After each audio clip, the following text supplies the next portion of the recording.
Hey guys, Tony here from Rolling the Bones. So many of you may know we purchased a Jeep here recently. Well, one thing about a Jeep is you can never just leave it alone, especially if it's bone stock. So we picked up this little Islander here for a reasonable good price, but now we're going to make some upgrades, and we're going to take you guys along with us for some of the upgrades we're going to do. So sit back. There might be some things you want to put on your Jeep.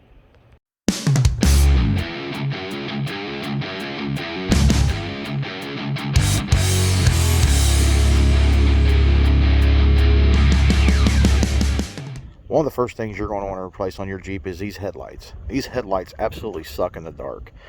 So do the fog lights. They're doable, but you're better off to replace those as soon as possible. So we're going to be doing that, and we're also going to be installing a huge light bar across the top with 2 spotlights on top of the hood. So when you own a Jeep, there's so many things you can do to your Jeep. Lift, wheels, winches, bumpers, lights, fog lights. A lot of things to make it just more apt when you're out riding the trails. So we're going to do a few things. We'll take you guys with us. Now we're going to get everything done today, but we're going to go ahead and tackle these lights and headlights today. We'll probably do the light bar and the spotlights in a later video. That way I can show you guys how to wire all that stuff up. That way you can run your wires clean. That way they're not sticking out and showing the world, everybody, what you got going on there, because that just looks like crap. But anyway, we're going to go ahead and get started on these lights. So here are the LED lights we're going to replace our factory headlights with. They have the halos around the headlights themselves and the fog lights. Okay, to start this, you're going to need a pick, a flathead, and a Phillips screwdriver. Also a pair of wire strippers and some extra wire if you want the halos to work. Okay, see this right here? You'll have 6 of these little retainers here that you have to remove. That's where your pick comes in handy. Use that to pull those out. That gives you access to pull your grill out. It gives you access to the wiring of your turn signal indicators. You'll want to unplug your turn signals before you remove the grill. See, I prefer the pick. It lets you get underneath there, slide it up like so, get your hand underneath it, and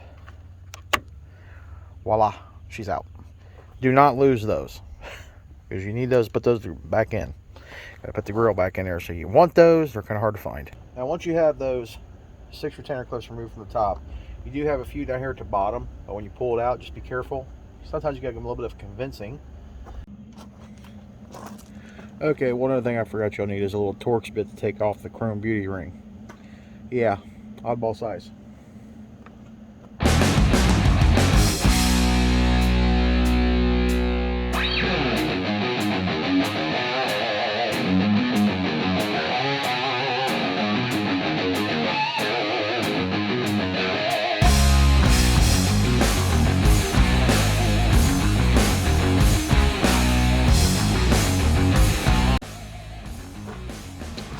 Once you have this red tab slid all the way back, you see this little green one here?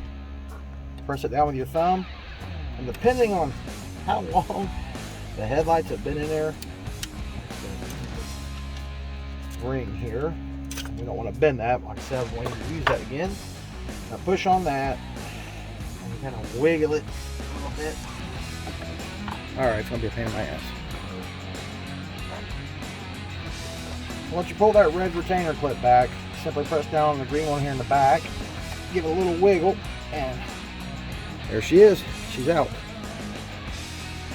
See, the sun bakes on top of those and kind of really just ruins your lights if you can look at the top, the bottom side versus the top. So it kind of really messes with your nighttime viewing going down the highway. Kind of sucks. So these are poopy. Throw them away.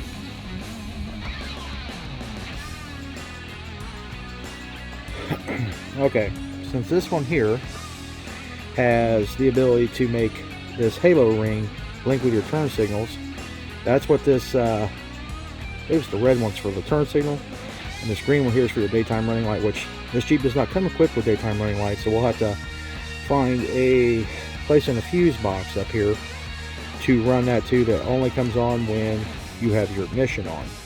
So but this here plugs into this harness here that came with the kit, and this end here plugs back into your factory wiring harness.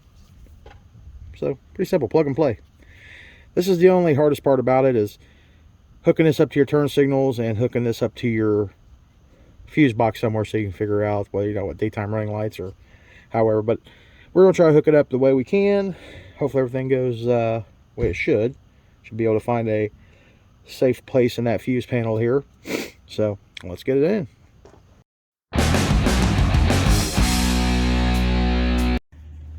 Alright, see this rate locking clip here? Now it is a kind of pain in the butt. I forgot to turn the camera back on.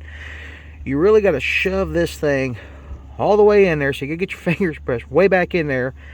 Kind of pull, push all at the same time here. Kind of complicated. But once you get that in there, that way it's locked back in. So I apologize, I didn't get that one on that part of the video. But this is the piece that goes to your new light. This is a resistor. That way you don't get any flickering when your lights, because these other lights are LED versus innocent headlights. So there you go. Okay, so these red wire here, this is for your daytime running light. So what I'm going to do is as you see, I got it snaked up through here. And what I'm going to do is I'm going to run it up underneath here and run it across, because the battery's back on the passenger side firewall. So we get that together. Now to make these a little bit more safe, you know, they got all the rubber here on the end. I'm going to take some tape that off, even though it's got nice, you know, weather guarded connectors here. I'm still going to put some tape on it because I like to make sure I don't get any arky arc or sparky spark anywhere else.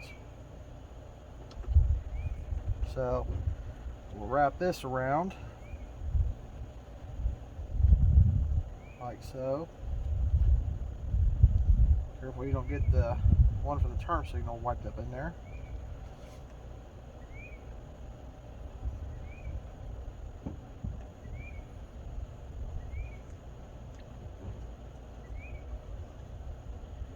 They don't give you a whole lot of wire to play with either, so you kind of got to get a little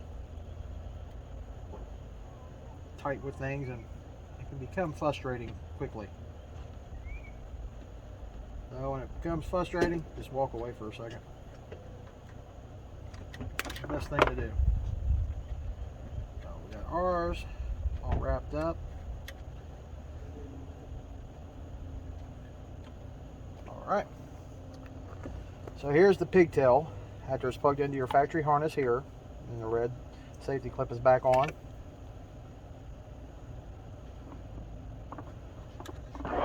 Bring your headlight back out here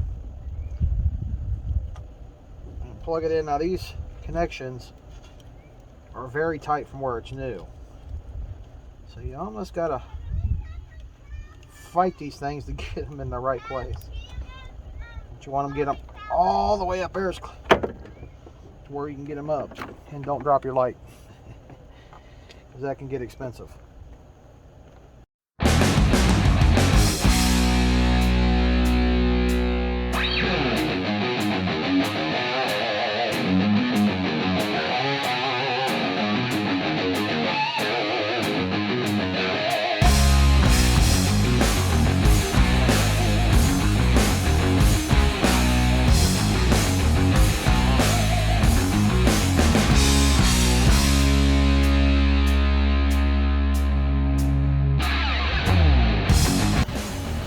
There's the halo for your daytime running light. The camera doesn't do it justice. And there's an integrated blinker in the headlight itself. And there's the headlight, way brighter than it was before. Way brighter. Then of course the blinker on with the headlights. So, of course, this is the new lights. See, way better. There's the high beam. Now you can see so good with the low beam, you really don't need a high beam with these. Turn back out. We'll turn on our fog lights. So that's the kind of light you had before, but with the headlights. As soon as I get the fog lights changed out, they will be just as bright as those. Can't wait.